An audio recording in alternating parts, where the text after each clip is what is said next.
Ça fait du bien de pouvoir jouer à la maison, en fait. Ça fait du bien.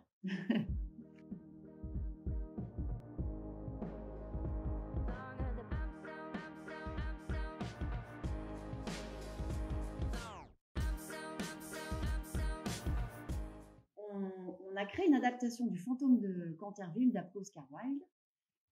Et on a voulu garder un peu la langue d'Oscar Wilde avec une écriture assez littéraire.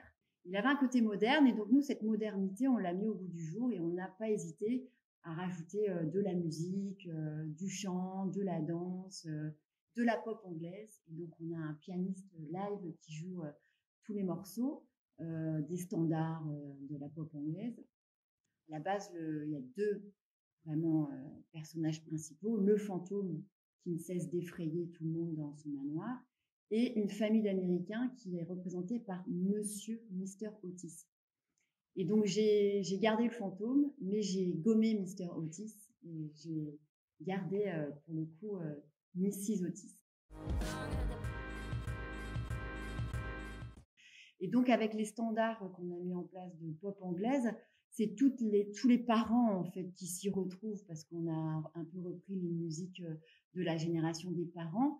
Et les enfants, en fait, on les embarque aussi parce que dès qu'il y a de la musique, du chant, ils vont trouver ça un peu moderne. On a mis un peu de rap, etc. Ce qui fait que tout le monde s'y retrouve, en fait. Aussi bien les parents qui passent un bon moment que les enfants. Donc on a voulu créer un spectacle avec une double lecture. Donc allotrope, ça vient de allotropie, c'est un terme scientifique. Et donc ça signifie, on prend un matériau, on regarde les éléments de ce matériau, on place les éléments de ce matériau différemment et on obtient un matériau avec des propriétés différentes, donc un nouveau matériau. Donc je trouvais que ça se prêtait bien à l'esprit de la troupe et du spectacle. On recommence sans arrêt une nouvelle création, parfois avec les mêmes.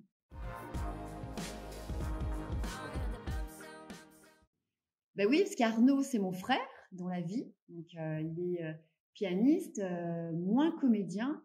Et moi, je suis plutôt issue de la scène, mais de la comédie, de la mise en scène, de l'écriture. Donc la complicité dans la vie, effectivement, ça a été vraiment bien de la retrouver sur la scène. C'était notre premier projet à deux. Et ouais, c'est chouette. En fait, c'est chouette de pouvoir créer quelque chose avec son frère, en fait.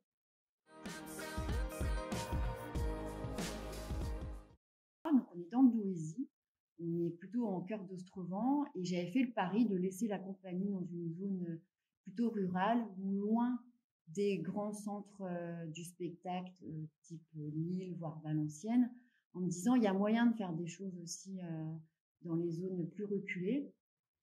Donc cette infrastructure ici dans le Douaisis qui est quand même très hyper professionnelle, en fait, elle est super bien équipée. C'est vraiment une chance, en fait, d'avoir un lieu comme ça près de chez soi. Ça fait du bien de pouvoir jouer à la maison, en fait. Ça fait du bien.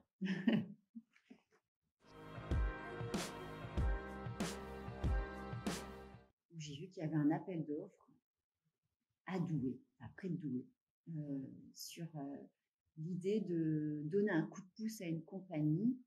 Donc le tremplin qui est arrivé dans une période creuse après un confinement où, enfin, on peut le dire, le confinement il a quand même bien massacré les artistes, c'est arrivé comme une bouffée d'oxygène de se dire qu'on va se remettre au travail, qu'on va se remettre à redécouvrir un vrai plateau, qu'on va pouvoir finir la création et en plus qu'on va avoir un coup de pouce avec une installation technique, l'aide d'un technicien qui nous a quand même préparé une résidence avec un premier plan de feu.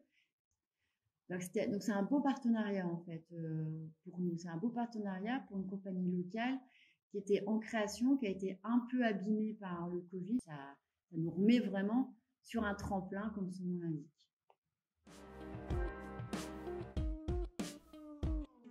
En fait, elle est particulière puisqu'elle a des espaces libres. Hein. Il y a une grande entrée ici, il y a ce couloir, il y a ces gradins.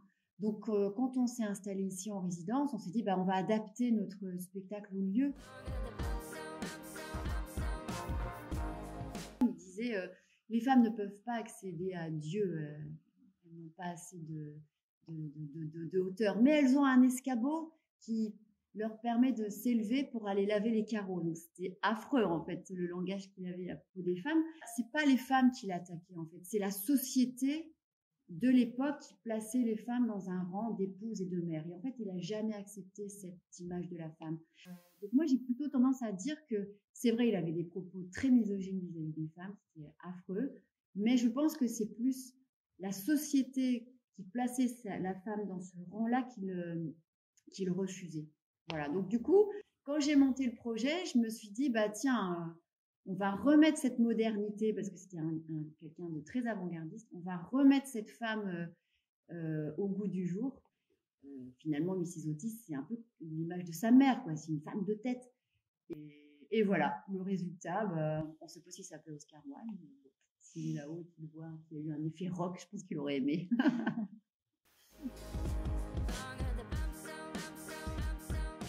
On va jouer 3 fois sur une date en janvier.